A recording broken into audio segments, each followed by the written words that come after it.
Првата мерка е намената за лица постари од 29 години и предвидува финансиска поддршка во износ од 430.500 денари за основање на нов бизнис. Во специфични случаи за обработување на лица со попреченост се нуди и дополнителна поддршка до 250.000 денари. Втората мерка е креирана за младите до 29 години возраст, кои имат можност да добијат поддршка до 615.000 денари за создавање на сопствен бизнис. Двете мерки вклучуваат и обука за предприемништво, изработка на бизнис план според стандардниот модел на Агенцијата за вработување, како и менторство во трајање од 6 месеци за целните групи.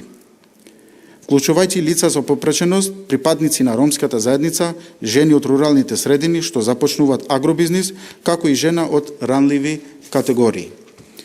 Категории што може да аплицираат се невработени лица евидентирани во Агенција за вработување, корисници на гарантирана минимална помош, лица со попреченост, повратници од странство, жени жртви на родово и семејно насилство, како и граѓани кои сакаат да ја формализираат својата досекашна неформална дејност.